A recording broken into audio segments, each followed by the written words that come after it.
আপনার কাছে আসলে পরের অংশটাই আমার বিশেষভাবে জানবার যে আহ, দুর্ঘটনা হয়ে গেল, তারপরে সরকারকে আমরা যেই অবস্থায় দেখলাম, বিশেষ করে যদি আমরা মানে চিহ্নিত করি কোন কোন মন্ত্রণালয় এখানে কাজ করবার কথা।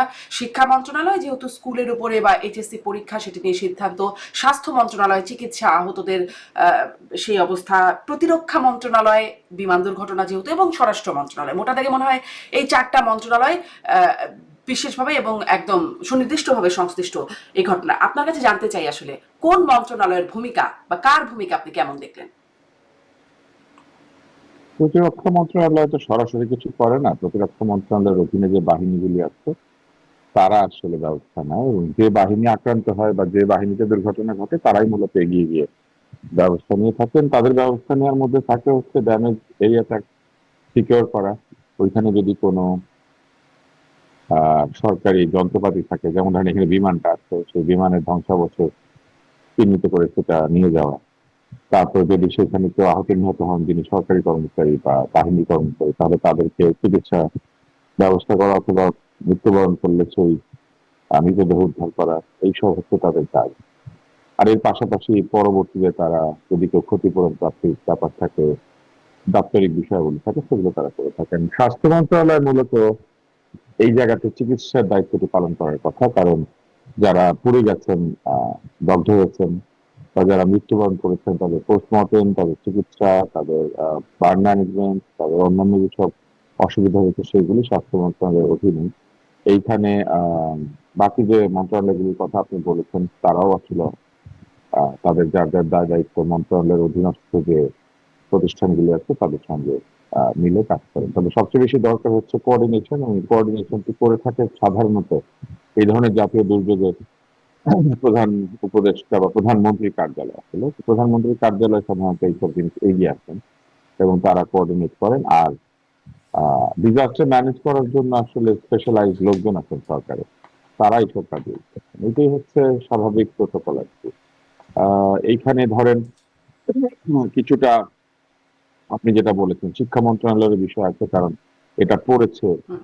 একটা স্কুলের উপরে, কলেজের উপরে, এবং সেটা শিক্ষা মন্ত্রণালয়ের আহ, দায়িত্বের মধ্যে পড়ে। ছাত্রছাত্রীদের ভালো মন্দ এবং একটা শিক্ষা প্রতিষ্ঠানের শিক্ষকদের ভালো মন্দ, যদিও এটা বেসরকারি স্কুল কিন্তু এটা তাদের মধ্যে পড়ে। আর আরেকটা বিষয় আছে, এটি ঘটেছে ঢাকা সিটি কর্পোরেশনের অধীনস্থ এলাকায়। ঢাকা সিটি কর্পোরেশনের যে কোনো এলাকায় যদি এরকম একটি ঘটনা ঘটে তাহলে সিটি কর্পোরেশনের দায়িত্ব থাকে, মেয়রের দায়িত্ব থাকে, দমকল বাহিনীর দায়িত্ব থাকে। দমকল বাহিনী সেখানে যান, ফায়ার রেস্কিউ করতে যান। আমি লক্ষ্য করেছি যে সিটি কর্পোরেশনের মেয়রের চেহারা আমি দেখি না। উনি কোথায় আছেন আমি ঠিক জানি না, সিটি কর্পোরেশন ওখানে গিয়েছিলেন কিনা। আমি মেয়রের চেহারা কোথাও দেখতে পাই না। এই মেয়র তো এমনিতেই তদবির প্রাপ্ত মেয়র, হুম। তদবিরে উনি বসেছেন ওইখানে। প্রশাসক। তার না, উনি মানে প্রশাসক মানে কি, মেয়রের দায়িত্ব প্রাপ্ত হুম। প্রশাসক। তো উনি তো আসলে তদবিরস্থ, এবং ওনার বিরুদ্ধে অনেক অভিযোগ আছে। তো ওনাকে দেখা গেল না এই জায়গাটাতে, এটা আপত্তিকর। স্বাস্থ্য উপদেষ্টাকে তো একেবারেই কোথাও খুঁজে পাওয়া যাচ্ছে না, এরকম একটা অবস্থা। বরং আমি দেখলাম যে আইন উপদেষ্টা বেশ ওখানে পৌঁছে গেলেন, হয়তো তিনিই প্রধান উপদেষ্টার দপ্তর থেকে ওই সমন্বয়কের মতো চলে গিয়েছিলেন আর হুম। কি। আমরা যদি ডাক্তার আব্দুল আর লতিফ স্যার একটা একটা করে মন্ত্রণালয়ের দিকে যাই, স্বাস্থ্য উপদেষ্টাকে দেখা গেল না, মানে তার কোনো বার্তাও কি পাওয়া গেল? মানে তাকে আমরা দেখলাম এদিকে এনসিপি তারও পদত্যাগের জন্য দাবি তুলছেন। আপনি কি মনে করেন যে এনসিপি এরকম? নিয়ে আমরা এনসিপি নিয়ে আমরা পরে কথা বলি। আপনি না, প্রশ্নটা এনসিপি কে করেন নিয়ে কথা স্বাস্থ্য বলবো না, কথা উপদেষ্টার বলবো নিয়ে। তাদের দাবি যে স্বাস্থ্য উপদেষ্টার কি পদত্যাগের মতো অবস্থা আপনার মনে হয়েছে যে এখানে তার পদত্যাগের দাবি তোলা উচিত? না, এই ঘটনায় স্বাস্থ্য উপদেষ্টা পদত্যাগ করা উচিত না। স্বাস্থ্য উপদেষ্টা বহু আগে পদত্যাগ করা উচিত ছিল। উনি এর চেয়ে আরো বড় বড় গাফিলতি করেছেন, সেগুলা নিয়ে ওনার কোনো আলোচনা নাই।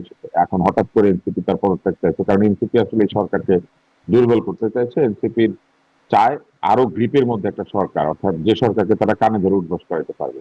এই সরকারকে মোটামুটি তারা কান ধরা ছাড়া উঠবস করায়, কিন্তু ভবিষ্যতে তারা আরেকটা সরকার চায়, বা সরকারের মধ্যে এমন লোকজন চায় যে যা বলবে তাই সত্য। এই জন্য তারা ডক্টর ইউনূসের আস্থাভাজন বা ডক্টর ইউনূসের প্রিয় বলে যাদেরকে মনে করছে তাদেরকে সরিয়ে দিতে চাইছে। হুম। কারণ এখানে তো কোটা ভিত্তিক সরকার তৈরি হয়েছে, তারা সেটা স্বীকার করেছে যে এটা নাকি ডক্টর ইউনূসের ভাই বেরাদের কোটা বা তার তার পছন্দের কোটা। তো তারা আসলে চাচ্ছে সেই পছন্দের কোটার লোকজন সরে যাক, তাদের পছন্দের কোটার লোকজন ঢুকুক আর কি। এটা তাদের একটা পরিকল্পনা, এই জন্য যে তারা মনে করছে, আমার ধারণা, তো সরকারকে আরো নিয়ন্ত্রণের মধ্যে নিয়ে আসতে পারলে আরো ইচ্ছা মতো তাদের পক্ষে পদযাত্রার যে নিরাপত্তা, গুলি চালানো ইত্যাদি নানান জিনিসপত্র তারা করাতে পারবে। জি। মানে স্বাস্থ্য উপদেষ্টাকে আপনি বলছেন যে এই মুহূর্তে তার পদত্যাগ আগেই আরো আসা উচিত ছিল, কিন্তু তাকে আমরা একদমই কোথাও দেখছিই না। তিনি আছেন তো? আর নিশ্চয়ই আছেন কোথাও, না থাকার তো কোনো কারণ নাই। হয়তো দেখেন বিদেশে গিয়ে বসে আছেন, চিকিৎসা নিচ্ছেন, এটাও হতে পারে। মানে যে কোনো কিছু হতে পারে, কোনো তো বক্তব্য পাওয়া যাচ্ছে না, উনি হয়তো সেটাই, আছেন, সেই জন্য আমরা প্রশ্নটা জানি না। করছি। আচ্ছা, এবারে শিক্ষা উপদেষ্টার বিষয়ে তিনি এক গণমাধ্যমে কথা বলেছেন। তাকে প্রশ্ন করা হয়েছিল যে আপনার পদত্যাগের বিষয়ে ছাত্রদের দাবি ছিল। তিনি বলছেন তার পদত্যাগের কোনো ইচ্ছা নাই বা সিদ্ধান্ত তিনি নেবেন না, কারণ তিনি তার ভূমিকায় কোনো ব্যত্যয় দেখেন না তার কার্যক্রমে। এই বিষয়ে আপনি তিনি কি বলেন? একটা একটা ব্যত্যয় করেছেন। তার উচিত ছিল এই সচিবের কথা না বলে তিনি নিজেই তো সিদ্ধান্তটা দেওয়া উচিত যে পরীক্ষা পরের দিন হবে কি হবে না। আর তার বিরুদ্ধে অভিযোগ এটাই, পরীক্ষা কেন পরের দিন পিছাবে, যে এটা কেন আগে আগে বলে দিল না। আপনি চিন্তা করে দেখেন, এখানে কিছু আহ পরস্পর বিরোধী ব্যাপার আছে। যেমন ধরেন, যারা বলছে পরীক্ষা কেন টাইমলি পিছিয়ে দিল না, এরা যদি পড়াশোনা করা ছাত্রই হতো, তাহলে পরীক্ষার পড়াশোনা বাদ দিয়ে কিংবা ওই দিন শোক প্রকাশ বাদ দিয়ে তারা গিয়ে সচিবালয়ে ঘেরাও করে তার পদত্যাগ দাবি করতো। এদের পড়ালেখা নাই, এদের আর পরীক্ষা নাই, নাকি এটাই শেষ পরীক্ষা ছিল? হুম। এরা কি আসলে আদৌ ছাত্র কিনা, বা যদি ছাত্র হয়ে থাকে এরা কি আসলে পরীক্ষায় পাশ করতে চায়, নাকি এসব হুজ্জত করে পরে অটো পাস নিতে চায়? কারণ এই সরকারের তো ঐতিহ্য আছে অটো পাস দেওয়ার। তো আমার অদ্ভুত ভাবে মনে হয়েছে যে একদল পরীক্ষার্থী, একটা পরীক্ষা হয় নাই কিন্তু কেন এটা সময় মতো বললো না, এই দাবিতে এসে সারাদিন ধরে রাস্তায় আন্দোলন করছে।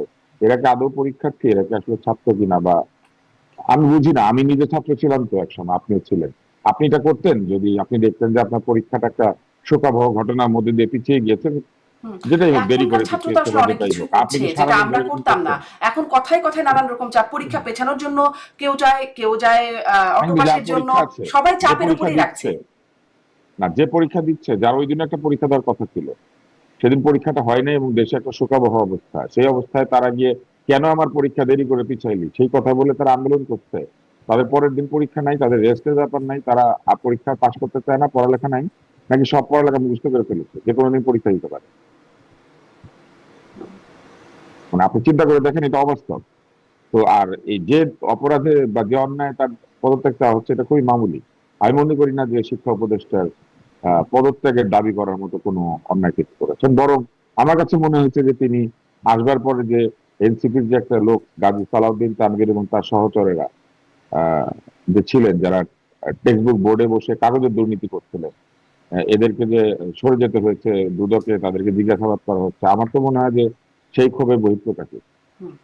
কিন্তু তিনি মানে তার পদত্যাগের মতো দোষ আপনি পাচ্ছেন না খুঁজে, কিন্তু মানে এটা কেমন কথা যে রাত ৩টার সময়ে সিদ্ধান্ত আসবে এবং তাকে রাত ফোন করে তিনটায় না, পাওয়া যাবে রাত না, তিনি তিনটায় মানুষ জানাবেন না, সিদ্ধান্ত জানাবেন দেবে। ও তথ্য উপদেষ্টা বা যুব ক্রীড়া উপদেষ্টা তার পরবর্তীতে? না না, রাত তিনটায় আপনি আমাকে একটা কথা বলুন, রাত তিনটায় এটা উনি বলেছেন বা জানিয়েছেন ওনার কর্তৃপক্ষ যে উনি আগামী দিন জানান নাই, পরীক্ষা তথ্য হবে না। উপদেষ্টা জানিয়েছেন।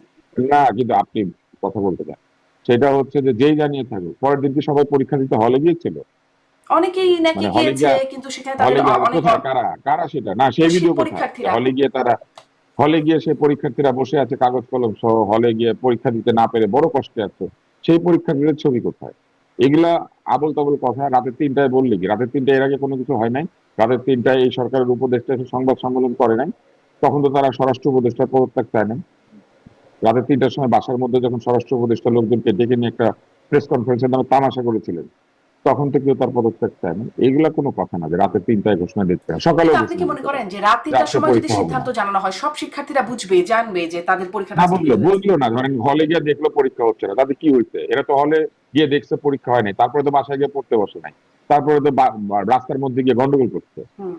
এত যদি পড়াশোনা করা ছাত্র হইতো, তাহলে তো যে মাত্র শুনেছে পরীক্ষা হচ্ছে না বাসায় গিয়ে পড়াশোনা বসে পড়তো। কেন আমারে জানাইলি না, সেই জন্য তুই চলে যাবি? এটা কোনো যৌক্তিক দাবি নাকি? এইটা আমি মনে করি না যে শিক্ষা উপদেষ্টা পদ থেকে কিন্তু যথেষ্ট এর কারণ। মধ্যে কি কোনো যুক্তি দেখেন না আপনি যে সেটার জন্য তাদের একটা দাবি ছিল যে পরীক্ষা স্থগিত করা হোক, সেটি স্থগিত করা হবে না বলে জানলো তারা। পরের দিন পরীক্ষার হলে গিয়ে কেউ কেউ না, আমি গিয়েছে। এটা যুক্তি দেখি না। পরীক্ষা জেনেছে হবে না, তারপরে বলেছে হবে, তাতে এই জন্য পদত্যাগ করে ফেলবে একটা লোক? এটা একটা বিরাট অপরাধ। হুম। মানে ও একবেলা না জেনে পরীক্ষা হলে গিয়েছে, সেই জন্য শিক্ষা প্রতিষ্ঠানে পদত্যাগ করে ফেলতে হবে? জি, আমি ইশফাক ইলাই চৌধুরী আমাদের সাথে যুক্ত আমি তো হয়েছেন। তার চেয়ে বড় অপরাধ দেখি এটার দাবিতে, যে তারা এই পদত্যাগের দাবিতে যে তারা সচিবালয়ের মধ্যে ঢুকে পড়েছে। এটা এটা তো তার নিয়েও চেয়ে আমি একটু বেশি কথা অপরাধ। বলবো যে এটা সচিবালয়ের মধ্যে ঢুকে পড়ে যা একটা কেপিআই এর করা মধ্যে তারা যায়। ঢুকে পড়েছে, একটা কেপিআই এর মধ্যে তারা সবাই ঢুকে পড়েছে, সেটা অপরাধ না? নিশ্চয়ই আর সেখানে। এদের এত ইয়ে, এরা এরা পরীক্ষার হলে গিয়ে পরীক্ষা দিতে পারে নাই বলে একেবারে কেন পরীক্ষা দিতে পারলাম না অথবা কেন জানালো না, সেই জন্য লোকের পদত্যাগ চেয়ে রাস্তা ভরে আন্দোলন করতেছে। আর এরা আরেকটা দিন পড়াশোনা করলে পরীক্ষায় 10টা নম্বর বেশি পেতে পারতো, সেই চেষ্টা করছে না। আপনার মনে হয় এটা স্বাভাবিক? এটা কোনো ছাত্রের প্রতিক্রিয়া? মানে এইটা এটাই তো এই বলছিলাম। সরকারের সৃষ্ট যে মব আন্দোলন, হ্যাঁ, এই সরকারের সৃষ্ট যে মব শাসন, মবে চাইলে সব ঠিক, এইটা তার প্রতিক্রিয়া। এই সরকার এদেরকে এটা শিখিয়েছে। এই তো এই এই এই সরকার যদি মব শিখিয়ে থাকে তাহলে তো এটা একটা প্র্যাকটিসের অংশ। মানে আমরা তো প্রায় দেখছি কিছু হলেই কিন্তু এইটা তো শিক্ষার্থীরা গিয়ে আন্দোলন সেই করছে, চাপ প্র্যাকটিসের অংশ দিচ্ছে। হিসেবে তো তারা এসে দাবি করলেই শিক্ষা উপদেষ্টা পদত্যাগ করবেন। আমি মোটেও মনে করি না শিক্ষা উপদেষ্টা কিংবা শিক্ষা সচিব দুইজনেরই পদত্যাগ করার মতো কোনো অন্যায় হয়েছে। জি, তারা এটার আমি জন্য সরি আমি বললেই যথেষ্ট। ইশফাক ইলাই চৌধুরী আপনাকে স্বাগত। আপনার কাছে আমি প্রশ্নে আসবো, তবে ডাক্তার তুষার আপনার কাছে একটু শেষ করি এই অংশটা, যে তাহলে শিক্ষা উপদেষ্টা পরবর্তীতে যখন সাংবাদিকদের সাথে কথা বলছেন তখনও তিনি বলছেন যে শিক্ষা সচিবকে এখান থেকে সরিয়ে দেওয়া হয়েছে, কিভাবে সরিয়ে দেওয়া হচ্ছে সেটি তিনি আসলে এর সাথে সংশ্লিষ্ট না। এই বিষয়টাকেও আপনি কিভাবে দেখেন? সচিবের নিয়োগ তারা উনি দেন না, সচিবের নিয়োগ দেয় জনপ্রশাসন। ফলে জনপ্রশাসন যার দায়িত্বে আছে তারা সচিবকে সরিয়েছে বা কোথাও নিয়ে গিয়েছে, বা প্রধান উপদেষ্টার দপ্তর থেকে কিছু একটা হয়েছে। কিন্তু এটাও খুব অদ্ভুত ব্যাপার, এটা সচিবকে বা সরাতে হবে কেন? এটা কি এমন অপরাধ হয়েছে যে সচিবকে সরিয়ে নিতে হবে এখান থেকে? আর শিক্ষা সচিবকে সরিয়ে নিলে পরবর্তী যিনি আসবেন তিনি নির্ভুল, তিনি আর কোনোদিন কাউকে খেপাবেন না, তিনি সবকিছু আগে আগে বলে দিবেন, পরীক্ষার ডেট উনি হাতে নিয়ে গলায় ঝুলিয়ে ঘুরবেন। মানে এইগুলো আমার কাছে খুবই বিরক্তিকর মনে হয়। এই পুরো প্রক্রিয়াটা বিরক্তিকর। এই শিক্ষা সচিব এবং শিক্ষা উপদেষ্টার পদত্যাগ চাওয়া এবং তাকে ঘিরে যেসব ঘটনায়, পুরো প্রক্রিয়াটা খুব বিরক্তিকর।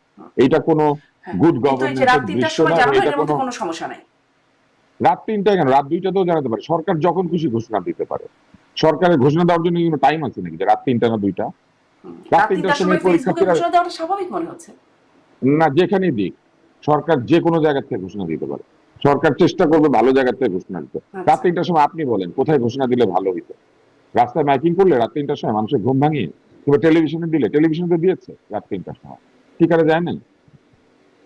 জি, মানে প্রথম সিদ্ধান্ত আমি এসেছে আমি আমি মাহফুজ এটা আলমের। আমি ইশফাক ইলাই চৌধুরী। জি, না, আপনিও এটা নিয়ে আমি বলি, এটা নিয়েই বলি। যে এটা নিয়েই শুনবো, যেহেতু আপনারও শিক্ষা প্রতিষ্ঠানে কাজ করার হ্যাঁ, অভিজ্ঞতা, হ্যাঁ, শিক্ষার্থীরা পরীক্ষা দিতে আসলে কি হ্যাঁ। হয় সেটা ওই যে আপনি বলবেন। জি। রাত 3টার মাইকিং এর, মানে এখন তো ফেসবুকে হচ্ছে না। তো আমার মানে অতীতের একটা ঘটনা মনে পড়লো। আমি তখন ক্লাস 8-এর ছাত্র। আইয়ুব খান তখন পাকিস্তানের প্রেসিডেন্ট। তো উনি বলেছিলেন যে পাকিস্তানের কোথাও চাঁদ দেখা গেলে সবাইকে ঈদ করতে হবে, ঠিক আছে? তো আমার মনে আছে আমরা ছোটবেলা, তো তো আমরা উঠে কিন্তু সেহরি খেয়ে ফেলছি। তারপরে মাইকিং হচ্ছে যে পেশাওয়ারের চাঁদ দেখা গেছে। If you see the geography, Peshawar তো আমাদের পশ্চিম, পেশাওয়ারের চাঁদ দেখা গেছে, আগামীকাল ঈদ হবে। তো ওইটা রাত, একটা মফস্বল শহরের রাত 3টার সময় মাইকিং। তো পরের দিন আমার আব্বা পুলিশ অফিসার ছিলেন, তো পুলিশের ওনাকে তো যেতেই হবে। আর এসডিও সাহেব আর ইয়ে 10-12 জন লোক জোগাড় করে আমরা নামাজ পড়লাম, কারণ তার মানে তো সরকারের আদেশ মানা হবে না। তো এটা এটা আমার আমাদের, আব্বা এই গল্পটা বলে। হ্যাঁ, এটা কিন্তু আমার আপা এই গল্পটা বলেন জি। আচ্ছা। তো আমি কিন্তু উইটনেস টু ইট। আমি তখন ক্লাস 7-এ পড়ি। তো এই ধরনের দিস শোজ দ্য অ্যাকচুয়ালি আজকের এই একবিংশ শতাব্দীতে, ইয়েস, রাত 3টার সময় যদি ডিসিশন হয়, মানে আমি বলবো যে এটা পুয়ার গভর্নেন্স তো বটেই। আর কিন্তু ছাত্রদের রিয়াকশন, এটা তো আমাদের ফসল। এসি ছাত্ররা যে সচিবালয়ে প্রথম ঢুকলো কখন, ওই যে ক্লাস 8 আর 9-এর ছেলেকলা গিয়ে ঢুকে তারা দাবি আদায় করে অটো প্রমোশন নিয়ে আসলো, ইউসি। এবং এই তারপর থেকে যে কত অর্গানাইজেশন যে সচিবালয় ভেঙে ঢুকছে, ও রাস্তা, যমুনার রাস্তা দখল করে, বা আমাদের এই যে আর্ট কলেজের বিশ্ববিদ্যালয় করার জন্য ঢাকার একটা রাজধানীতে যে কি নাগরিক দুর্ভোগ আমরা ইয়ে করছি। এরপরে কোনো বিদেশি আসবে বাংলাদেশে ইনভেস্ট করতে? আমার তো মনে হয় পাগলও আসবে না। আমরা actually we are now witnessing some unprecedented governance issue in Bangladesh. আমি আমার ইউনিভার্সিটি, আমি এখন ইস্ট ওয়েস্টে আছি, বিশ্বাস করেন অত্যন্ত আপনার ফ্রন্ট লাইনের তারা যোদ্ধা ছিল, এবং রামপুরা টিভি এগুলাতে তারা ব্লক করে তারা অনেক কিছু করেছে, কিন্তু আজকে তারা one of the most frustrated, desperate তারা। আমরা কিন্তু 13 আগস্টে আমরা বাংলাদেশ জাতীয় সঙ্গীত গেয়ে, ওই মুক্তির সংগ্রাম যত গান টান গেয়ে আমরা কিন্তু সব ক্লাসে চলে আসছি।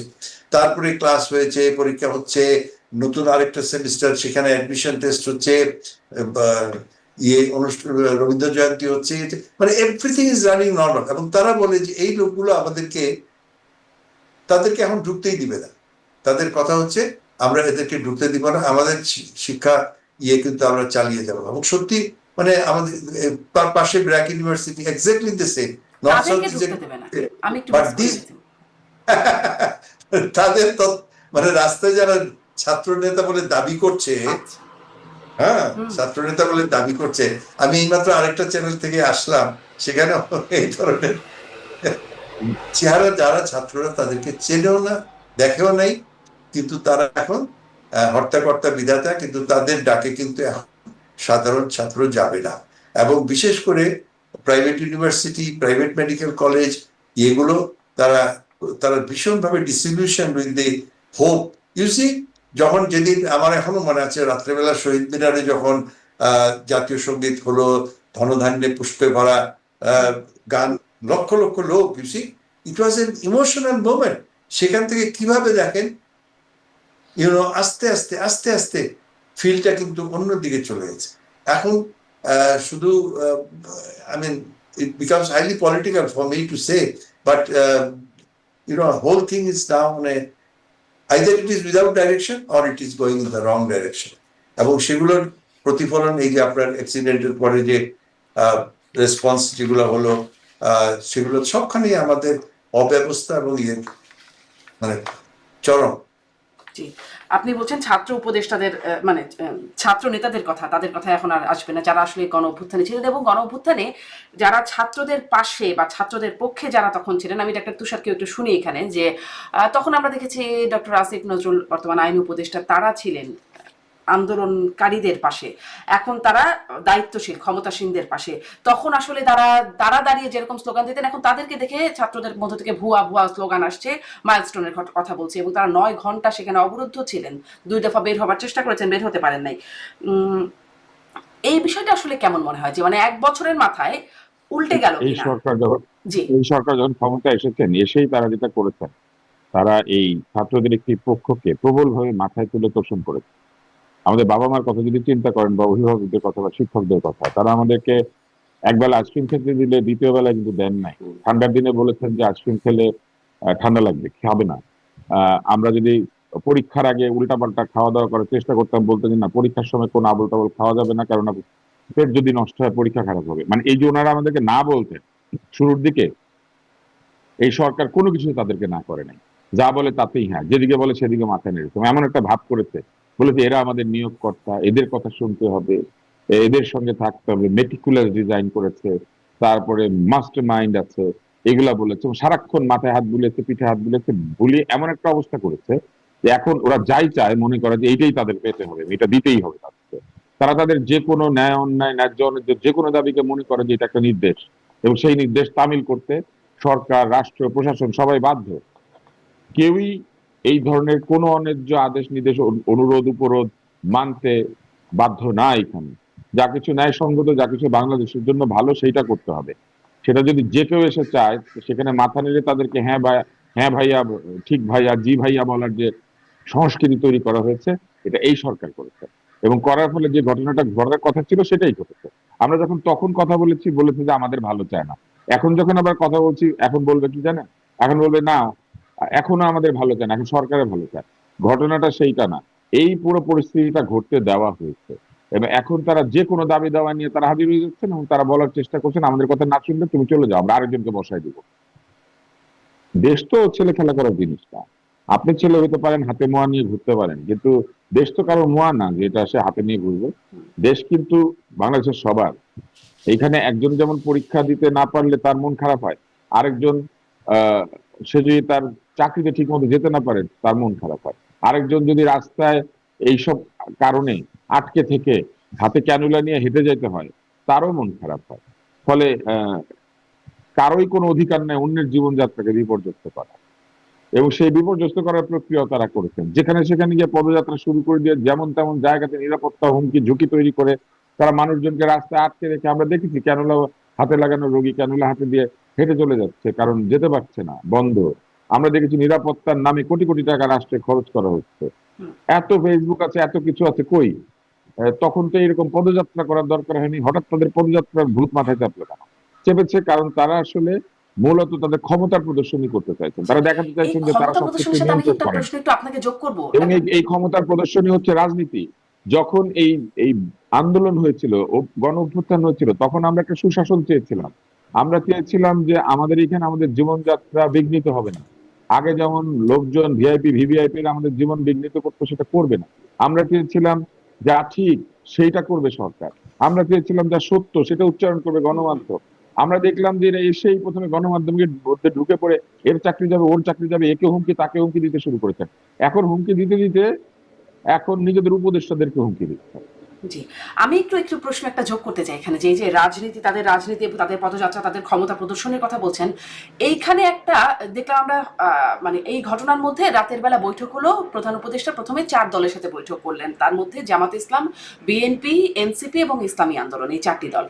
আমরা যে ছবিটি একটা দেখলাম, এই বৈঠক সম্পর্কেও কথা বলবো, কিন্তু ওই যে ক্ষমতা প্রদর্শন বা তাদের রাজনীতির জায়গাটা একটু, এই জায়গাটা একটু শুনতে চাই, যে সেখানে আমরা যে ছবি দেখলাম, ফটো সেশন যেটি হলো, সেখানে দেখলাম সবাই আইডি ঝুলিয়ে আছেন। সেখানে বিএনপির 2জন নেতা, জামাতের 2জন নেতা, ইসলামী আন্দোলনের নেতা, সবাই গলায় আইডি ঝুলিয়ে আছেন। এনসিপির 2জন নেতা নাহিদ এবং আখতার, এই 2জন ছিলেন, তাদের গলায় কোনো আইডি ছিল না। মানে এর আগেও আপনিও কথা বলেছেন যে যখন প্রধান উপদেষ্টা পদত্যাগের কথা ভাবছেন তখন কথা বললেন নাহিদকে ডেকে। মানে তারা কি আসলে তাদের যাতায়াত, তাদের বিষয়টা কি খুব বিশেষভাবে দেখানো হচ্ছে?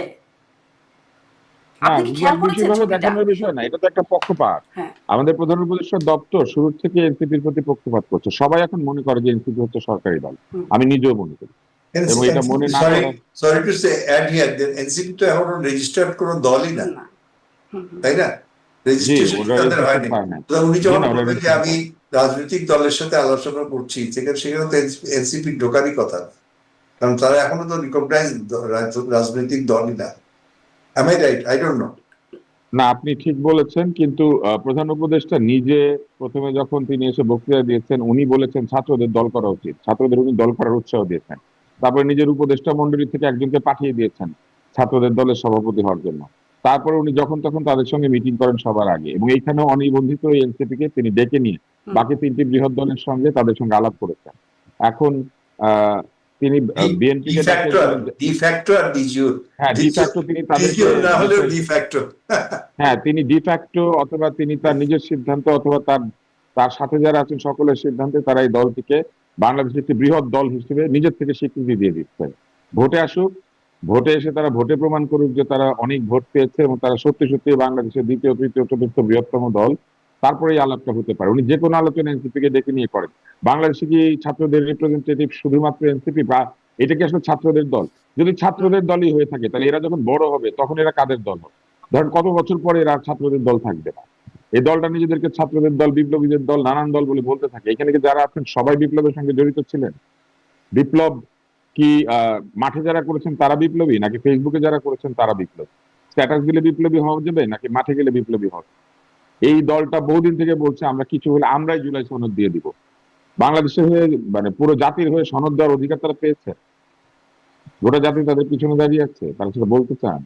তাহলে এগুলো সবই অ্যানোম্যালাস বিষয় বলি, এবং এই অ্যানোম্যালাস বিষয় আমাদের প্রধান উপদেষ্টা এবং তার আশেপাশে যারা আছেন তারা এটা তৈরি হতে দিচ্ছেন এবং দিয়েছেন। এই যে আইডি ছাড়া তারা দাঁড়িয়ে আছে, দেখলে মনে হয় যে এরা সব প্রধান উপদেষ্টা ডান হাত বাম হাত। এটা তো একেবারে খুব একটা বাজে দৃশ্য। এটা তো আমরা দেখতে চাই না। ওইখানে যদি প্রোটোকল থাকে সবাই আইডি পড়বেন, সবাই আইডি পড়বেন। জি, নিয়ম কারণ কি একজনের জন্য একরকম, আরেকজনের জন্য আরেক রকম? আমি একটু এখান থেকে ইশফাক ইলাই চৌধুরী আপনার কাছ থেকেও একটু এই মন্তব্য শুনতে চাই। এই যে ছবিটার কথা আমি বলছিলাম, আমি একটু খুঁজেও বের করছিলাম কথা বলতে বলতে, যে এই ছবিটার কথা বলছিলাম যেখানে প্রধান উপদেষ্টার পাশেই নাহিদ ইসলাম আছেন, পেছনে উপদেষ্টারা দাঁড়িয়ে আছেন, সামনে রাজনৈতিক নেতারা দাঁড়িয়ে আছেন। রাজনৈতিক নেতা যারা, সবার গলায় আইডি ঝুলানো আছে, শুধুমাত্র নাহিদ ইসলাম এবং আখতার এই দুজনের গলায় নাই, আর নাই হচ্ছে উপদেষ্টাদের বা সরকারের ব্যক্তিদের। মানে তারা কি সরকারের মধ্যে, এটাই আসলে বোঝানোর একটা জায়গা। তাই তাই তো হচ্ছে। এবং ওই যেটা আগে প্রথম প্রশ্ন করলাম, যে উনি বলেন বড় দলদের সাথে কথা বলেছেন, তো চাইলে এনসিপি যদি বড় দলই হয়, এনসিপি তো এখনো ইলেকশন কমিশন তো তাকে রিকগনাইজই করেনি, তাদের না আছে কোনো গঠনতন্ত্র, না দেব গট কোনো ইলেকশন সিম্বল। একটা পার্টির যে ইয়েগুলো থাকতে হবে সেগুলো তো তারা মিট করেনি হয়তো, সেই জন্য তারা এখনো ইয়ে নয় মানে। কিন্তু কথা হচ্ছে ওই যেটা ইয়ে বললেন যে ডিফ্যাক্টো আর কি, তারা রিকগনাইজ নিজেকেই নিজে ডিক্লেয়ার করে দিয়েছে। দেখেন আপনার ওই দিক কুমিল্লা চিটাং থেকে আসার সময় তাদেরকে আর্মার্ড কার, তারপরে সোয়াট টিম, বাংলাদেশের নিরাপত্তার যত ওই ইয়ে ছিল, অর্গানস ছিল, র্যাব ট্যাব সব পাহারা দিয়ে আনা হয়েছে। এত পাহারা তো উপদেষ্টারাও কোনোদিন পায়নি। তো এখন রিয়েলিটি আর কি। তো এখানেও তো আসলে, যদিও আমি আসলে অন্য বিষয় নিয়ে কথা বলবো, কিন্তু আপনিও প্রতিরক্ষা বাহিনীরই অংশ, সেখানে এই যে তাদেরকে এত নিরাপত্তা দেয়া, এই সিদ্ধান্তটা কি সেনাবাহিনী আসলে কিভাবে নেয়? আমি তো এখন ধরেন আমি একজন অবসরপ্রাপ্ত, বহুদিন ধরে অবসর, আমি তো ভিতরের খবর জানিও না, রাখার চেষ্টাও করি না, কারণ এটা ঠিকও না। তবে এটা ডেফিনেটলি যদি একজন দেশপ্রেমিক এবং সেনাবাহিনীকে যদি সে সত্যি ভালোবাসে, তখন তাকে এই ধরনের পুলিশ ডিউটি দেওয়াটা তার তার প্রাইডে একটা আঘাত করবে। তার তার যে গর্ব, যে ইউনিফর্মের গর্ব, তার র্যাঙ্কের গর্ব, এখানে আঘাত করবে। কিন্তু এখন ধরেন কমান্ড তাকে মানতেই হচ্ছে, কিন্তু এগুলোরও একটা রিয়াকশন অনেক সময় হয়, ওইগুলো হওয়া উচিত আমাদের। অ্যাজ নূর সাহেব বলছিলেন যে আমরা তো হোল আইডিয়াটা ছিল যে গভর্নেন্স আরো ভালো হবে, প্রশাসন যেসব দুর্নীতি বলুন, আমাদের প্রশাসন অদক্ষতা বলুন। এই যে পরশুদিন এটা ঘটেছে, সরকার বললো যে, এটা অনেকবার বলছে যে পুরোনো গাড়ি বাসগুলো ঢাকা শহরে চলবে না, ঠিক আছে? কারণ এরকম আমার জানা মতে কোনো রাজধানী, কোনো ইভেন আফ্রিকা, হয়তো মালি বা ওই ওই ধরনের দুই একটা দেশ ছাড়া, আমি তো দুই একটা আফ্রিকান দেশেও গেছি, মানে রাজধানী শহরে এত পচা বাস কোথাও নেই, পাবলিক সিস্টেমের নেই। তো ওরা করলো কি, 10-12টা বাস সকালে ইয়ে করলো, সিজ করলো, ব্যাস বাস মালিক সমিতি এবং এরা এসে ঘেরাও করলো, এটিয়ে তারপরে আবার সব চলে গেল ওই গাড়ি ছেড়ে। এইভাবেই যখন অদক্ষতা এবং মানে ইয়ে চলছে, আপনার এনবিআর এ কি হচ্ছে এখন, এনবিআর আপনার ঘুষের রেট বেড়ে গেছে, বুঝছি। ইনকাম ট্যাক্স এখন আমরা যারা ইনকাম ট্যাক্স দেই, ব্যক্তিগতই হোক আর ইনস্টিটিউশনাল হোক, we know that there is no change except things have become worse. তো সিটি কর্পোরেশনের তাই অবস্থা, মানে আপনি কোথায় ইয়ে করছেন, সর্বক্ষেত্রেই নানান অচল অবস্থার কথা বলছেন। আপনি বলছিলেন যে রাস্তাঘাটে যে বাস চলছে, যে অচল ধরনের বাস চলছে, সেগুলো না চালালেও মানে সমস্যার মুখে পড়তে হচ্ছে। যেটা আমি বলছি যে বিমানের ক্ষেত্রেও কি সেরকম কিছু ছিল কিনা, মানুষের মনে এরকম অনেক প্রশ্ন আছে। আমি এই বিষয়গুলো নিয়ে আপনার কাছে আসবো, আপনি আছেন আসলে মূলত এই বিষয়গুলো নিয়ে, আপনার কাছে বিশেষ করে প্রশ্ন আছে, আমার দর্শকরাও আপনার কাছে এই বিষয়গুলো নিয়ে প্রশ্ন করছে। কিন্তু ডাক্তার আব্দুল নূর তুষার, ওই বিষয়টা একটু স্পষ্ট, মানে প্রধান উপদেষ্টা, প্রেস সচিব সহ আইন উপদেষ্টা, শিক্ষা উপদেষ্টা, তারা যে 9 ঘন্টা আটকে থাকলেন, তারপরে একটা ফেসবুক পোস্টও দিয়েছেন প্রধান উপদেষ্টার প্রেস সচিব। তিনি বলছেন যে আমরা চাইলে আরো আগেই ফিরে আসা যেত, কিন্তু উপদেষ্টারা বল প্রয়োগে আশ্রয় না নিয়ে শান্তিপূর্ণ সমাধান নিশ্চিত করতেই সেখানে ছিলেন। যখন পরিস্থিতি অনুকূল হয়েছে আমরা তখনই কেবল বিদায় নিয়েছি। এটি হচ্ছে প্রধান উপদেষ্টার প্রেস সচিব বলছেন। মানে এটি তার খুব একটা, এই অবস্থান কিভাবে দেখছেন? মানে তারা চাইলেই আসলে আরো আগেই ফিরে আসতে পারতেন, এই হচ্ছে তাদের অবস্থা। যদি আমরা 2 দফা বের হওয়ার চেষ্টা করেছিলেন, পারেন নাই। না, চাইলে কিভাবে বেরোতে পারতেন? আপনি বরং ওনাকে ডাকেন আপনার অনুষ্ঠানে, দেখে জিজ্ঞেস করেন যে চাইলে আপনি বেরোয় আসতে পারলে ভিতরে বসে বসে কি করছিলেন, ভেরেন্ডা ভাবিতে ছিলেন? ওই যে পরিস্থিতি অনুকূলে আসার জন্য যে সময় বসে পড়েছে, পরিস্থিতি অনুকূলে আসার জন্য যে ওনারা ভিতরে বসেছিলেন, ওই 9 ঘন্টা কি করছিলেন? ভেরেন্ডা ভাবছিলেন? জিজ্ঞেস করেন। উনি তো ওখানে বসে বসে ভেরেন্ডাই ভাবছিলেন, কেননা গোপালগঞ্জে আটকে থাকলে 2 ঘন্টার মধ্যে বেরিয়ে আসতে হয়, ওখানে গুলি চালাইতে হয়। আর এখানে আটকে গেলে পরে 9 ঘন্টা বসে থাকে। ওনাকে 90 ঘন্টা আটকে রাখলে এখান থেকে উনি বেরোতো না, 90 ঘন্টা ওখানে বসে থাকতো ভেরেন্ডা ভাবতো, কারণ উনি তো এটাকে প্রেশার গ্রুপ বলেছে। ওনাকে যে কোনোখানে আটকে রাখলে 90 ঘন্টা আটকে রাখা উচিত, কারণ উনি তো প্রেশারে আছে, ভালো প্রেশারে, হাই প্রেশারে আছে। হ্যাঁ, এমনিতে প্রেশার শোষে। তো ওনাকে জিজ্ঞেস করা উচিত, আপনি তাকে ডাকেন না কেন একদিন আপনার অনুষ্ঠানে, ডেকে তাকে জিজ্ঞেস করেন না যে 9 ঘন্টার আগে আপনি বেরোয় আসতে পারলে কিভাবে বেরোয় আসতেন, কি দিয়ে, কোন জাদু মন্ত্র বলে? তাহলে ভিতরে ভিতরে বসেছিলেন কেন? ওইখানে বসে সরকারের অন্য ধ্বংসের সময় ধ্বংস করছিলেন কেন? মানে 9 ঘন্টা পরেও এসেছে নিরাপত্তা বাহিনীর সহায়তায়, যেটা দেখেছি। যে সহায়তায় বেরো, ওনারা তো নিরাপত্তা বাহিনীর সহায়তা ছাড়া এখন কোথাও যাইতে পারে না। ওনাদের যে রাজনৈতিক দলটা বানিয়েছেন, তারা তো, তাদের প্রতীক হওয়া উচিত এপিসি, পার্সোনাল ক্যারিয়ার। তারা এই প্রতীকের জন্য আন্দোলন করতে পারেন, কারণ মানুষ এই প্রতীকের সঙ্গে তাদেরকে যুক্ত করে ফেলেছে। জি, আমি আরেকটু আসলে এই বিষয়টা নিয়ে আরেকটু কথা বলবো। আমার দর্শকরা যে প্রশ্নগুলো করছেন, আমি ইশফাক ইলাহি চৌধুরী আপনার কাছে, বিমান হামলা, আলী আকবর নামের একজন লিখছেন, বিমান হামলা পরিকল্পিত না হলে দরজার সামনে পড়বে কেন? এটা না হলে লাশ গুম করা হবে কেন? মানে মানুষের মনে এই প্রশ্নগুলো আসছে, আপনি কি বলবেন এই প্রশ্নগুলো নিয়ে? বিমান হামলা, বিমান হামলা তো বিমান না, এই ব্যাপারে আমি একদম নির্মোহভাবে বলছি যে এটা তো একটা দুর্ঘটনা হয়েছে। কেউ তো, পাইলট তো নিজে, এটা কামিকাজি পাইলট না যে আমি স্কুলের উপরে গিয়ে পড়ে আমার নিজের আত্মাহুতি দিচ্ছি বল, তা তো না। এয়ারক্রাফট টেক অফ করেছে, টেক অফ করে ইট ডেভেলপ, এটা একটা টেকনিক্যাল সমস্যার সমাধান হয়েছে। He wanted to come back and land to save this aircraft and all, তার কিন্তু সেই যে যতটুকু যাওয়ার কথা ছিল তার আগেই সে পড়ে গেছে, এবং এয়ারক্রাফটটা ওই দুর্ভাগ্যবশত স্কুলে পড়েছে।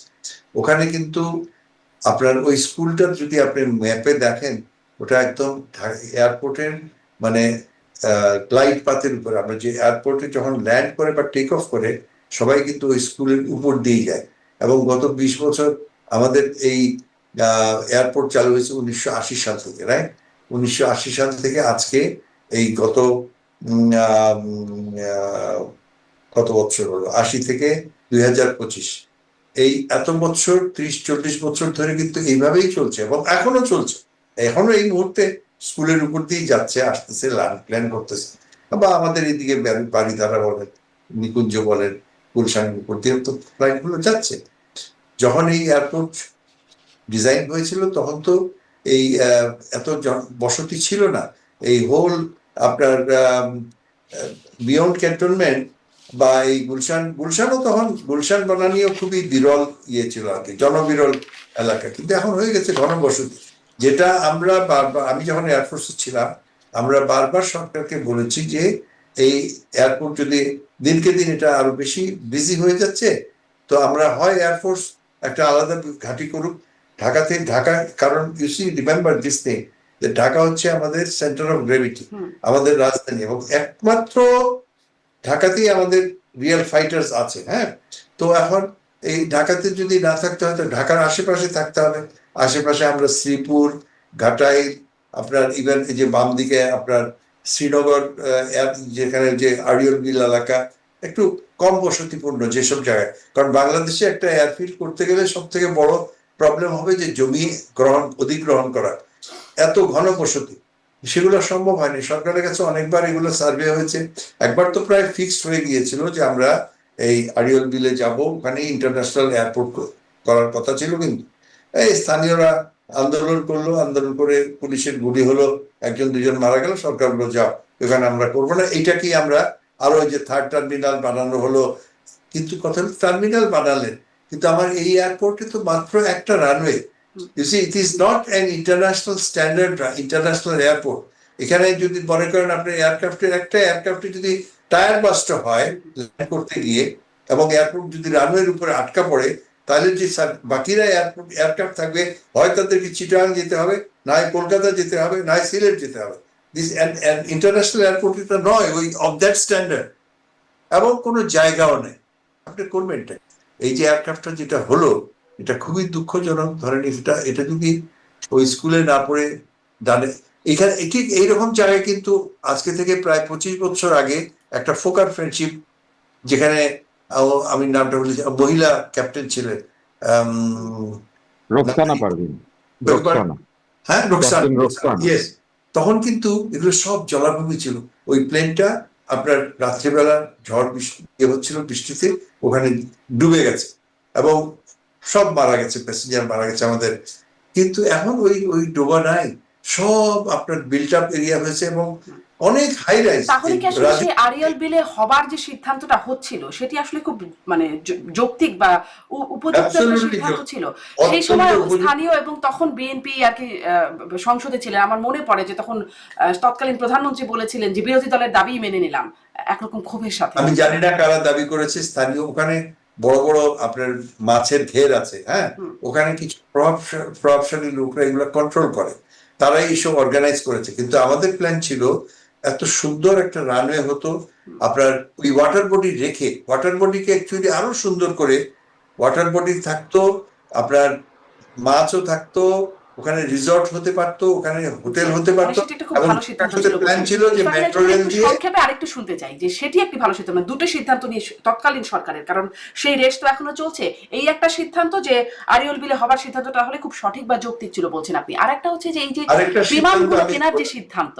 ওকে ওকে, বিমানের কথা আমাদের প্ল্যান ছিল, দেখেন 8টা আমি তখন ডাইরেক্টর এয়ার ডিফেন্স ছিলাম, 98-এর দিকে আমরা 8টা MiG-29 কিনলাম। ওকে, তো কথা ছিল এই 8টা MiG-29, তারপরে আরো 8টা কিনে একটা স্কোয়াড্রন হবে, তারপরে MiG-29 এর আরো উন্নত ভার্সন এবং তারপরে কন্টিনিউয়াস। কিন্তু তখন বলা হলো যে এই এয়ারক্রাফট এত সফিস্টিকেটেড, বাংলাদেশের এটা চালাতে পারবে না, এটার মেনটেনেন্স করতে পারবে না, এটা 1 মিনিটে বাংলাদেশের আকাশ সীমা, নানান ধরনের অদ্ভুত কথাবার্তা।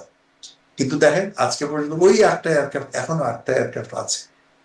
ইউসি, হয়তো মাঝে মাঝে আনসার্ভিসেবল থাকে, বাট 6টা 7টা 4টা 5টা সবসময় থাকে। একটা by the grace of God of mighty একটা অ্যাক্সিডেন্টও হয়নি। কিন্তু ওই 8টার পর থেকে আজ পর্যন্ত কোনো আধুনিক বিমান কেনা হয়নি। হ্যাঁ, F7 গুলো আমরা 1980 সাল থেকে অপারেট করছি, তবে F7 গুলো উন্নয়ন হয়েছে। F7 প্রথম জেনারেশনে যে F7 কেনা হয়েছিল, পরের দিকে F7 যেটা এটা ক্র্যাশ করলো, F7B, বাংলাদেশের জন্য তারা একটা স্পেশাল ইয়ে করেছিল, অ্যারোডাইনামিক্সে কিছু চেঞ্জ হয়েছে, এভিয়নিক্সে ওয়েস্টার্ন এভিয়নিক্স লাগানো হয়েছে, রেডার লাগানো হয়েছে, এবং it is an upgraded version. So well against মানে it can still operate for another 10-15 years, কারণ একটা এয়ারক্রাফটের একটা লাইফ সাইকেল থাকে সাধারণত 25 থেকে 30 বছর। অ্যাবসলিউটলি আপনি যদি প্রপার মেনটেনেন্স করেন কোনো অসুবিধা নেই। কিন্তু একটা টাইম আসে, ধরুন আপনি এটা তো একটা জেনারেশনের আগের জেনারেশন, এরপরে কয়েকটা ভার্সন এসে গেছে। এখন F-16 is also old now, F-35, Rafale, Russian Sukhoi, এগুলো দিকে চাইনিজ J-10, J-11, তো এগুলো বারবার এয়ারফোর্স থেকে কিন্তু প্রপোজাল গেছে, কিন্তু আনফরচুনেটলি আমি এটা অন্যান্য চ্যানেলেও বলেছি যে 3টা বাহিনীর মধ্যে আমি একদম ডিসপ্যাশনেটলি বলছি যে এয়ারফোর্স হয়তো তার কেসটা ওইরকম স্ট্রং ভাবে দেয়নি। নেভির যেভাবে গ্রোথ হয়েছে বাংলাদেশে, আর্মির যেভাবে গ্রোথ হয়েছে, both in man power and in equipment, এয়ারফোর্সের হয়তো ম্যান পাওয়ারের গ্রোথ হয়েছে, এয়ার ভাইস মার্শাল থেকে air marshal, air chief marshal হয়েছে, কিন্তু ফাইটিং যে পাওয়ার, আমরা ট্রান্সপোর্ট কিনেছি, হেলিকপ্টার কিনেছি, এগুলো ভালো, কিন্তু যে ফাইটিং যে এলিমেন্টটা which is fighter aircraft, bomber aircraft, এগুলোতে আমাদের ইনভেস্টমেন্ট হয় নাই, যার ফলে আজকে তাহলে একদম একটু সংক্ষেপে যদি এটার সামারি করি, যে তাহলে এই যুদ্ধ বিমান F-7 BGI যেটি বলা হচ্ছে, এই মডেল যেটি বিধ্বস্ত হলো, সেটি বা সেটির 36টি বিমান একসাথে কেনা হয়েছিল 2013 সালে বলে জানছি আমরা, সেই সিদ্ধান্তটা কি ভুল ছিল? মানে এরকম রাজনীতিবিদ এখন এটা বলছে ভাঙারি বিমান, পচা মাল কেনা হয়েছে। না, এটা নয়, কখনোই ওই ভাঙারি কেউ বানায়ও না কেউ। আমরা অ্যাবসলিউটলি যে ধরেন হয়তো এইরকম চয়েস, আমি তো তখন বিমান বাহিনীতে ছিলাম না, আমি কিন্তু ওই সময়ই চলে আসছি, 2003 চলে আসছি। যে আপনি 36টা F7 কিনতে পারেন, ওই দামে আপনি 10টা রাফায়েল কিনতে পারেন, অথবা ওই দামে হয়তো আপনি 6টা সুখোই কিনতে পারেন। Because the more you go for the modernisation, you will also have to spend more money. আপনি জানেন এই যে এখনকার এই রাফায়েলের কথাই বললাম, এগুলো প্রায় 80-90 মিলিয়ন ডলার এক একটা পিস। তো আমাদের তো দ্য কিট ইজ স্মল, আমাদের যে বাজেটের সেখান থেকে আর্মিকে দিতে হবে, নেভিকে দিতে হবে, এবং এয়ারফোর্সের আমি বলবো যে প্রায়োরিটিটা তখন কি হয়। তবে যে 30 যখনই যে প্লেনটা কিনবো সেটা তো আমি ফ্যাক্টরি থেকে ফ্রেশ আমি কিনবো, এবং যেসব রিকোয়ারমেন্ট আমাদেরকে আমরা দিব, যে আমার এই জিনিস থাকতে হবে, এই ক্যাপাবিলিটিস থাকতে হবে। তো এখন যদি মানে দিস ইজ নট এইসব কথাবার্তা যেসব বলা হচ্ছে এগুলো ঠিক না।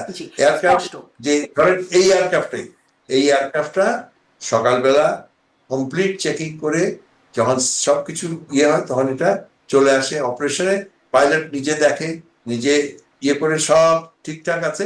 আমাদের প্রত্যেকটা এয়ারক্রাফটের একটা লগ বুক থাকে, কোন জিনিসটা কখন বদল হয়েছে সেগুলো সব ইতিহাস থাকে, যেটা এখন ইনভেস্টিগেটিভ, যদি কোনো ফল্ট থেকে থাকে সেগুলো শাস্তি হবে।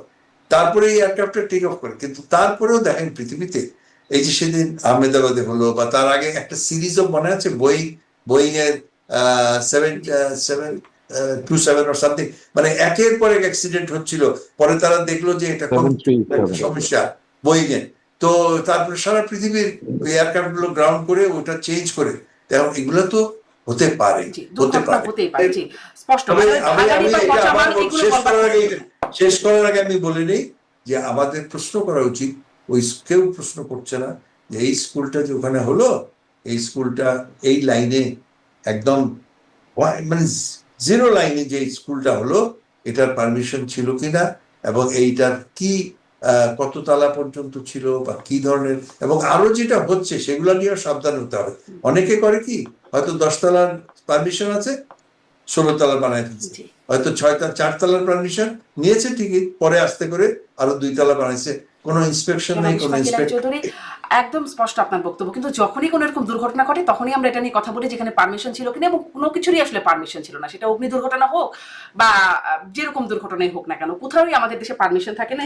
অতএব এই প্রশ্নটাও খুব মানে একদমই সবখানেই প্রশ্ন করা যায় যে এই বাসার পারমিশন আছে কিনা, ওই বিল্ডিং এর পারমিশন আছে কিনা, 5 স্টার হোটেলের উপরতলা করা হলো তার পারমিশন আছে কিনা, সবখানে দেখা যাবে গোজামিল রয়ে গেছে।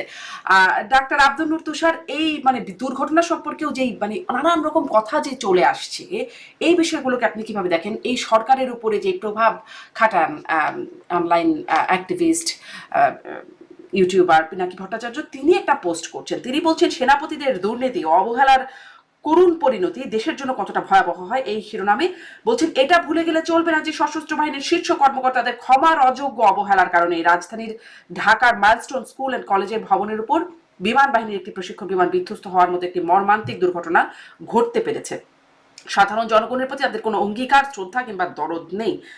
তিনি আরো বলছেন, সশস্ত্র বাহিনীর তরুণ অফিসার সৈনিকদের প্রতিও এই সকল কর্মকর্তাদের কোনো দরদ বা দায়বদ্ধতা নেই। তিনি এটি বলছেন যে দুর্নীতি অযোগ্যতার কারণ। এটাকে আসলে আপনি কিভাবে মূল্যায়ন করছেন? দেখেন, দুর্নীতি এবং অযোগ্যতার কারণে কেউ তার নিজের জীবনকে বিপন্ন করে না। আপনি দেখবেন যে আমাদের সরকারি কর্মকর্তাদেরকে আমরা অনেক দুর্নীতিবাজ বলেছি, কিন্তু নিজেদের জন্য তারা খারাপ গাড়িটা কিনে না। সেরকম কোনো বাহিনী নিজের জন্য খারাপ অস্ত্র কিনা, নিজের জন্য খারাপ বিমান কিংবা খারাপ সাবমেরিনটা কিনবে না, কারণ এটা তো সে নিজে উঠবে যেতে। কেউ দুর্নীতি করলে কোথায় করে জানেন? দুর্নীতি করে অন্যের ব্যবহার হবে সেই জায়গাতে করে যেখানে তার নিজের তেমন যেতে হয় না। যেমন ধরেন লোকজন সেতু কালভার্ট এগুলোর উপরে করে, নিজের সেই এলাকার না, অন্য এলাকার, তো সে করতে থাকে দুর্নীতি। কিংবা ধরেন এমন একটা জায়গাতে দুর্নীতি করে যেটা করলে পরে 20-25-50 বছর ধরা পড়বে না, কারণ যে দুর্নীতি করে সেও কি ধরা পড়তে চায়? মানে এগুলা হচ্ছে পপুলিস্ট রিমার্ক। এগুলা করলে পরে ফেসবুকে দ্রুত লাইক শেয়ার হয়, ভিউ হয়, এগুলো করলে ডলার আসে, পাউন্ড আসে, কি আসে জানি না, আমি তো মনিটাইজ না, আসলে আমি ব্যাপারটা বুঝতে পারি না। কিন্তু আমার কাছে মনে হয় যে সবসময় উস্কে দেওয়ার একটা প্রবণতা ইউটিউবারদের মধ্যে আছে, ফেসবুকারদের মধ্যে আছে, এবং কিছু না জানা কোনো অপরাধ না, কারণ আমরা কেউই সবকিছু জানি না, কিন্তু একটু হোমওয়ার্ক করা যেতে পারে, একটু পড়াশোনা করা যেতে পারে। কারো কারো আগ্রহ থাকে যন্ত্রপাতির প্রতি, যেমন আমার ছোটবেলা থেকে এই যুদ্ধ বিমান, যুদ্ধ জাহাজ, গাড়ি এগুলোর প্রতি আমার একটা আগ্রহ আছে। আপনি নিশ্চয়ই খেয়াল করেছেন কোনো কোনো অনুষ্ঠানে আমার পেছনে অনেক গাড়ি সাজানো, এই গাড়িগুলো সব ছোট ছোট মডেল, কিন্তু এগুলো রেপ্লিকা। হ্যাঁ, আমি এই এই রেপ্লিকা কালেক্ট করতে পছন্দ করি। তো এরকম শখ থাকলে কারো শখের লোকজন এসে এখানে কথাবার্তা দু একটা বলতে পারলেও পারতে পারে, কিন্তু এগুলো তো কোনো স্পেশালিস্টের মতামত না। আমি যেটা বলি এটা কি কোনো স্পেশালিস্টের মতামত? এইখানে স্পেশালিস্টের মতামত দিয়েছেন একটু আগে ইশফাক সাহেব। উনি হচ্ছেন স্পেশালিস্ট, বিকজ উনি এই বিমানটি উনি জানেন, এটার মধ্যে উনি করেছেন, এটা ইনি ধরেছেন। আমি শুধু বাইরে থেকে আমার এই শখের গল্প করতে পারি। তো আহ, এই দুইটা কিন্তু কখনো এক হবে না। কিন্তু আমি লক্ষ্য করেছি যে এই শখের গল্পকাররা ফেসবুকে এসে যা বলেন সেটাই আইন কানুন নিয়ম ইতিহাস সব হয়ে যায়। এই প্রশ্নটা খুবই লেজিটিমেট যে একটা ল্যান্ডিং পাথওয়েতে কি কারণে এরকম বহুতল ভবন তৈরি হবে এবং পাশে আবাসিক এলাকা তৈরি হবে। আপনি দেখেন নিকুঞ্জ নামে একটা আবাসিক এলাকা, সেখানে সব ভিআইপিরা থাকে। এটাও কিন্তু একেবারে এয়ারপোর্টের কোল ঘেঁষে, এবং এয়ারপোর্টের কোল ঘেঁষে আরেকটা হচ্ছে রানওয়ে সিটি, সেটা একেবারে রানওয়ের সাথে। তো এইরকম যে আবাসিক এলাকার পারমিশন দিয়েছেন যারা, এরা তো আর সেনাবাহিনীর লোক না। এই আবাসিক এলাকার পারমিশন গুলি দিয়েছেন সিভিলিয়ান প্রশাসন, এবং এই প্রশাসন এগুলো পারমিশন দেওয়ার সঙ্গে আলোচনা করেছেন কয়তলা হবে কি হবে, তাদের টেকনিক্যাল নলেজ আছে। আমাদের এই বিমানবন্দরটার কিন্তু একটা বড় ব্যাপার আছে, এইখানে যুদ্ধজাহাজ যে রানওয়ে ইউজ করে সে একই রানওয়েতে আবার কমার্শিয়াল এয়ারলাইনেরও সেখানেই নামে। এবং আমরা যখন উড়ে যাই এই বিমানবন্দর থেকে, আমরা কিন্তু দেখতে পাই সারিবদ্ধ বিমান বাহিনীর প্লেন সাজানো আছে, হেলিকপ্টার সাজানো আছে। আমরা প্রায় একটা মানে সামরিক বেসামরিক কোলাবোরেশনের মধ্যে দিয়ে এই এয়ারপোর্টটা চলে, আমার কাছে যেটা মনে হয়েছে। এবং এই এয়ারপোর্টটার মধ্যে অনেক অবৈজ্ঞানিক কাণ্ড কারখানা করা হয়েছে। আমি আপনাকে একটা মজার জিনিস বলি, এই কয়েকদিন পরে দেখবেন কিছু রাজনৈতিক দল গিয়ে হাজির হবে। নতুন যে টার্মিনালটা হয়েছে এটার সামনে একটা কার পার্কিং আছে, সেই কার পার্কিংটার একটা ঢাকনা আছে, সেই ঢাকনার মধ্যে শাপলা আছে। আপনি এনসিপি কে শাপলা দিয়ে দেন, 2 দিন পরে লোকে বলবে এই শাপলা তুলে ফেলতে হবে, এটা একটা দলের প্রতীক। মানে এইগুলো হচ্ছে আমাদের সমস্যা, আমরা কোনো কাজ ভেবে করি না, আমরা সব কাজ হচ্ছে করে ভাবি। তো যে ঘটনাটি ঘটেছে এটা একটা দুর্ঘটনা, এইটার পিছনে ষড়যন্ত্র খোঁজার কোনো কারণ নেই। কেননা আহ ষড়যন্ত্র করে কেউ পাইলটের জীবন বিপন্ন করে না, কেউ মানুষের জীবন বিপন্ন করে না এইভাবে, যেখানে বিপন্ন হলে পরে বিরাট কেলেঙ্কারি হওয়ার সম্ভাবনা আছে। ষড়যন্ত্রকারীরা কেলেঙ্কারির দায় নিজের ঘাড়ে নিবে কেন? ফলে এটা কোনোভাবে আমি মনে করি না যে আমাদের আহ, বাহিনীর কাউকে এই এই দুর্ঘটনার জন্য দায়ী করা হচ্ছে। কোনো ব্যক্তি দায়ী হতে পারে, এগুলো কোনো ব্যক্তি যারা, দায়ী হতে পারে। সরি আমি একটু ইন্টারাপ্ট জি। করি, এগুলো যারা করছে তারা দেশের, আমি শত্রুই বলবো, কারণ উস্কানিমূলক বক্তব্য, এখানে সবাই যার যার পজিশন থেকে ছুটে গেছে। আমি যেটা একটু আগে আরেকটা চ্যানেলে বললাম যে আমাদের এয়ারফোর্সের রেস্কিউ হেলিকপ্টার উইদিন মিনিটস তারা ওখানে গেছে, আমাদের ফায়ার ফাইটিং, এয়ারফোর্সের ফায়ার ফাইটিং গেছে, সিভিল এভিয়েশন এয়ারপোর্ট থেকে গেছে, এবং সিভিলের ফায়ার ফাইটিং সেখানে গেছে, রেস্কিউ করেছে। এবং বরঞ্চ প্রবলেম করেছেন আমাদের সাধারণ জনগণ, তো হাজার হাজার লোক ছুটে গেছে, তারা একটা ক্রিয়েট, বাংলাদেশে এটা হয়, একটা ক্রাউড সেখানে কন্ট্রোল করতে হয়েছে, সেটা পুলিশ করেছে। এবং আমাদের হসপিটালগুলো দেখেন, যদিও আমরা অনেক ডাক্তারদের ক্রিটিসাইজ করি বা ইয়ে করি, কিন্তু হসপিটালগুলোর সঙ্গে সঙ্গে তারা মানে অ্যাক্টিভেট হয়ে গেছে। যারা ছুটিতে ছিল, যারা শহরে ছিল, তারা যার যার হসপিটালে তারা চলে গেছে। আর বিশেষ করে তো বার্ন ইউনিট, মানে হ্যাটস অফ টু, মানে আমাদের স্যালিউট করা উচিত, এই ধরনের একটা ইনস্টিটিউশন বাংলাদেশে আছে। তারা অ্যাবসলিউটলি সঙ্গে সঙ্গে গিয়ার্ড আপ হয়ে গেছে। কিন্তু বার্ন ইউনিটের গিয়ে অবস্ট্রাকশন কারা করেছে বললে তো বলবেন যে রাজনীতি করে, কিন্তু এই আমাদের রাজনীতিবিদরা সেখানে গিয়ে তাদের ক্যামেরা সহ, তাদের ইয়ে সহ, তারা যেখানে তারা রিকোয়েস্ট করছে প্লিজ আপনারা যাইয়েন না, এখানে জাম ফ্রি কন্ডিশন, এদের সব থেকে ভালনারেবল, কিন্তু আমরা গেছি। কিন্তু যাদের দায়িত্ব তারা ঠিকই করছে, আমাদের ডাক্তাররা, নার্সরা, আমাদের ইয়ে এই যে ভলান্টিয়ার্স যারা ছিল নানান সিভিল ইয়ে থেকে, দে হ্যাভ ডান ওয়ান্ডারফুল। তাই এবং আমার মনে হয় এই ধরনের যে উনি যেসব বক্তব্য দিয়ে থাকেন, এগুলো আসলে দেশের মধ্যে একটা আরো অশান্তির সৃষ্টি করার একটা দুরভিসন্ধি ছাড়া আমি আর কিছু বলবো না। এবং দেখেন এই পুরো ঘটনাটার মধ্যে বলা হচ্ছে যে এটা অমুকের দুর্নীতি তমুকের দায়। এটা কোনো ব্যক্তির অসুবিধা হতে পারে, ধরেন কেউ মেনটেনেন্স করেছে, হয়তো একটা ভুল করেছে, হয়তো একটা জিনিস ওভারলুক হয়েছে, হয়তো কোনো একটা যন্ত্র পুরনো হয়ে গিয়েছিল, অথবা ওই মুহূর্তে কাজ করে নাই। কেননা যন্ত্র তো কোনো দেবতার নিয়ন্ত্রণ, মানে দেবতা না, জানেন সে যে কোনো ভুল করে। এটা বোধহয় প্রায় 20-25 বছর আগে হয়েছিল জাপান এয়ারলাইন্স এর একটা ইয়েতে, এয়ারক্রাফট, ওর যে পিছনে এলিরন থাকে সেখানে কয়েকটা স্ক্রু টেকনিশিয়ান ভুল করেছে, আকাশে সেই এলিরন খুলে যাওয়াতে অনেকক্ষণ ওইটা ফ্লাই করে আলটিমেটলি সমস্ত প্যাসেঞ্জার মারা গেছিল। তো এটা হ্যাঁ, কি ষড়যন্ত্র? ভুল হতে পারে। এরকম ভুল হয়, যেমন এটি নিশ্চয়ই তদন্ত চলছে, আমাদের এয়ার চিফ যেমন মার্শাল এই যে তিনিও বলেছেন বোয়িং এর তদন্ত। এটারও তো বোয়িং এর যে ম্যাক্স যে বিমানগুলি একাধিকবার দুর্ঘটনায় পড়লো, ওইটার কথাই আমি বলছিলাম। সেন্সরের Boeing এর। প্রবলেম, এটা একটা সেন্সরের প্রবলেম। এই সেন্সরটা যেটা করতো সেটা হচ্ছে যে যখন প্লেন ক্লাইম্ব করে তখন এই সেন্সরটা তাকে তার উচ্চতা সম্পর্কে ধারণা দিত। এই সেন্সরটা রং ইনফরমেশন দিয়েছে, প্লেন ক্লাইম্ব করছে কিন্তু পাইলট ইনফরমেশন পাচ্ছে যে প্লেনটা পড়ে যাচ্ছে। সো পাইলট কি করছে, সেটাকে আরো ক্লাইম্ব করাচ্ছে এবং ক্লাইম্ব করতে করতে প্লেন স্টল করেছে এবং প্লেন স্টল করেছে। কারণ আপনি যদি একটা নির্দিষ্ট অ্যাঙ্গেলের চেয়ে বেশি প্লেনকে ক্লাইম্ব করিয়ে দেন তাহলে প্লেন স্টল করে এবং তখন প্লেনটা পড়ে গিয়েছে। এবং এটা সম্পূর্ণ একটা সেন্সরের ত্রুটি। এবং এই সেন্সরটা কেন ত্রুটিগ্রস্ত হয়েছিল, ওয়াশ করার সময় এই সেন্সরের উপরে যে পানি এবং অন্যান্য বিষয় ব্যবহার করা হয়েছিল সেইটা এই সেন্সরটাকে যে ক্ষতি করে সেইটা তাদের কোনো ধারণার মধ্যে ছিল না।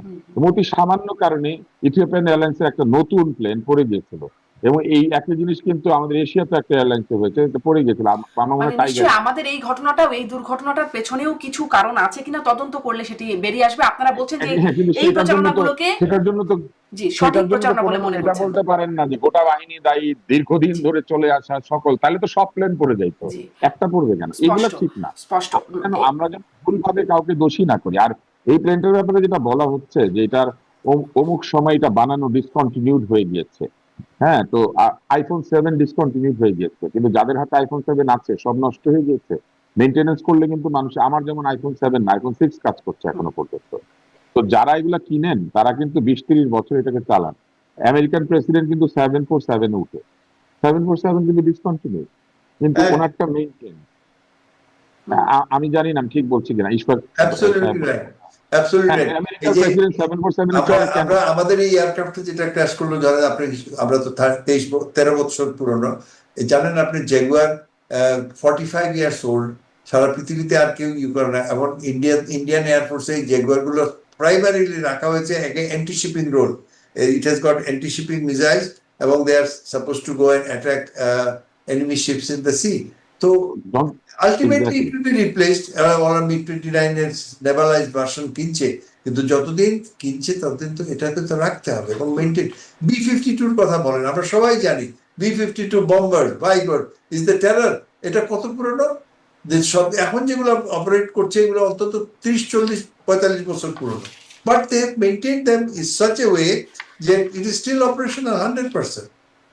এবং 747 আমি একটু শেষ প্রশ্নে আসতে চাই, মানে এই বিষয়গুলো নিশ্চয়ই তদন্ত doctor Abdul Noor Tushar, one of the safest airliner in the world. জি এই বিষয়গুলো নিয়ে নিশ্চয়ই তদন্ত হবে। আমাদের বিমান বাহিনীর প্রধান বললেন তদন্তের পরে অনেক কিছু আরো হয়তো বলা যাবে, তখন নিশ্চয়ই স্পষ্ট হবে।